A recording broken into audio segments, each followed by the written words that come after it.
Salut, c'est Flo, et bienvenue dans le 3e épisode des Petites Histoires du Sport. Avant de commencer, je voudrais te remercier. Merci d'écouter ce podcast, de commenter, de liker, de mettre une note. En bref, merci de faire vivre ce podcast. Aujourd'hui, j'ai envie de te parler d'un récent voyage que je suis parti faire. Avec ma copine, on est allé visiter la capitale tchèque, Prague.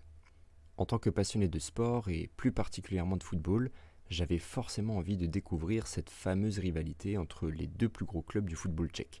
Deux clubs qui partagent une même ville, le Slavia Prague et le Sparta Prague. Tout semble opposer le Sparta, club des ouvriers, et le Slavia, qui s'apparente plutôt au club des intellectuels. Pourtant, comme l'écrit Guillaume Narguet dans un superbe article sur l'origine des deux clubs, résumer leur identité avec ces quelques mots serait bien trop simpliste. Mais tu l'as compris avec le titre de l'épisode, aujourd'hui on ne va pas s'intéresser à ces deux clubs mythiques, du moins que de manière indirecte. Si je te disais par exemple qu'à Prague se situe le second plus grand complexe sportif au monde, et qu'en plus on est tombé dessus totalement par hasard.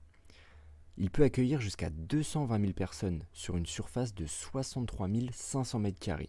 C'est l'équivalent de plus de 9 terrains de foot. Et ce stade, il est pourtant aujourd'hui à l'abandon. Intéressons-nous à l'histoire de ce stade. Construit en 1926, le stade de Strahově était à l'origine en bois. Seulement 6 ans plus tard, en 1932, des gradins en béton font leur apparition. Le stade est ensuite élargi en 1948 et encore une fois en 1972. À l'origine construit pour le sport, il n'a jamais accueilli de compétition sportive internationale. Il a d'abord accueilli des milliers de participants réalisant des exercices de gymnastique organisés par le Sokol. Le Sokol, c'est un mouvement de gymnastique nationaliste tchèque. Focalisé à l'origine sur la pratique sportive, ce mouvement s'étend très rapidement au domaine culturel. Entre 1926 et 1938, ce sont des dizaines et des centaines de milliers de Tchèques qui se réunissent dans le stade de Strahově pour exécuter des exercices parfaitement chorégraphiés. Par la suite, le stade sera récupéré par le régime communiste et en sera d'ailleurs l'un des plus puissants symboles. Le stade est bien sûr réputé pour sa taille et sa capacité, mais également pour les Spartakiades qui y étaient organisées. Les Spartakiades, c'est des événements sportifs à dimension internationale où s'affrontent des milliers d'athlètes venus de pays différents. Ça te rappelle rien ?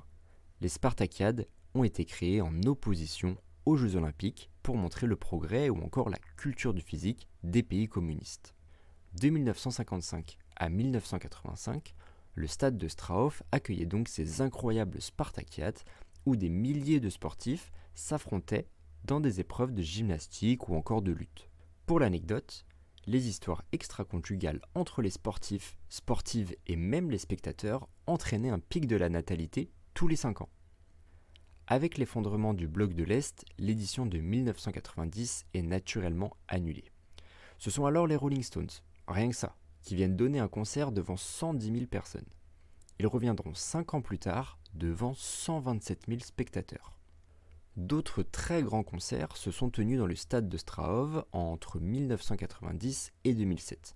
Parmi eux, Guns N' Roses, Aerosmith, Pink Floyd, U2, AC/DC, George Michael, pour ne citer que. Comme je te le disais au début de l'épisode, ce stade, il est aujourd'hui en partie à l'abandon. En 2002, le Sparta Prague s'y installe pour en faire son centre d'entraînement. Mais toute une partie du stade reste vide. Les gradins ne sont même plus entretenus. On retrouve encore aujourd'hui certaines inscriptions sur le stade qui nous rappellent cette époque communiste, pas si lointaine. On peut notamment lire « Le capitalisme favorise le profit privé sur le profit général ». Le stade de Strahově est bien sûr protégé par son passé rempli d'histoire, mais plusieurs options avaient été envisagées. Destruction, construction d'un centre commercial ou encore transformation en village olympique. Mais aucun de ces projets n'a pour l'instant abouti. Si tu passes par Prague, le stade n'est pas toujours dans les guides touristiques, mais je te conseille fortement d'aller y faire un tour. L'ambiance et l'histoire te transcendent dès les premiers pas et un joli panorama de la ville s'offre à toi. Merci d'avoir écouté ce 3e épisode des Petites Histoires du Sport. Comme d'habitude, si ça t'a plu, tu peux mettre une note selon la plateforme, liker ou commenter et surtout me rejoindre sur les réseaux sociaux. Tout est dans la description. En attendant, je te dis à dans 15 jours pour le prochain épisode des Petites Histoires du Sport.